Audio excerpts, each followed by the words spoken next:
What kind of character do you have when you're dealing with people out in the world or in the church? This is what Titus addresses here in chapter 3. Stay tuned to From the Desk as we talk about it more. Hi, this is Pastor Zach, and you're watching From the Desk from First Evangelical Free Church right here in Colorado Springs, Colorado.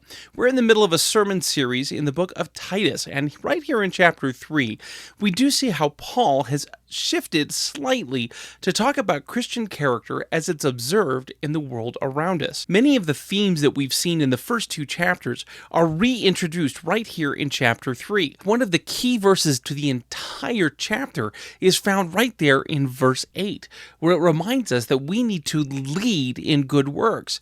Not just do good works, but be known for doing good works above and beyond those around us. I understand many of you will start seeing red flags when we start talking about doing good work. But right after he says we should lead in good works, he reminds us that we're not redeemed, we're not justified by our good works, but a person who is living according to sound doctrine, a church that is living in a way that truly reflects what the grace of Christ has done in their lives, is going to be on the forefront of good works in their community. All those characteristics we saw in chapter 2, particularly about being above reproach, are going to be exemplified in the body of Christ. It's easy to take a look at this passage and look only at ourselves and say, how do I do this individually? And in fact, when we look at those first two verses right there in chapter 3, it would be easy to say this only applies to individuals. Because how does an organization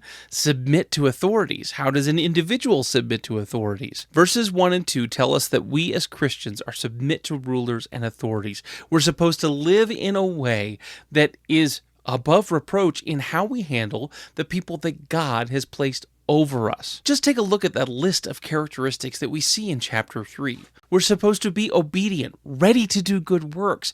We're supposed to be charitable. This is what it means when we're not to be slanderers. We're supposed to speak well of other people. We're supposed to be peaceable, not quarrelsome, meaning that we're not going to be quick to pick a fight with someone. We're supposed to be considerate, thinking about others before our own. We're supposed to demonstrate gentleness to all men.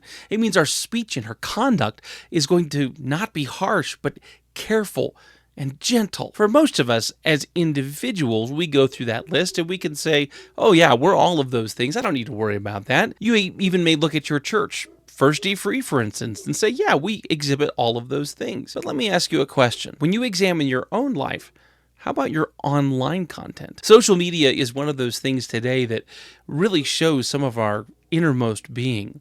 Are you quarrelsome online? Are you charitable? Are you gentle in how you deal with others?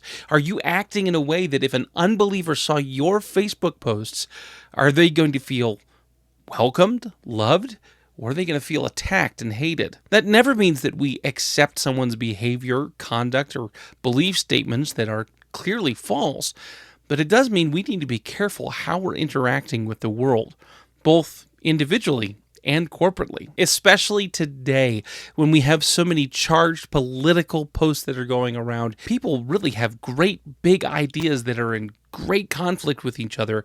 We need to be careful that we're exhibiting characteristics that reflect Christ and not the world. One of the main themes that we've had throughout Titus is that we need to be more like Christ and less like the Cretans. We finish our series in Titus this coming Sunday. I hope you join us either online or at our facility right here in Colorado Springs. You can go to our website, One Free Church, for more information there.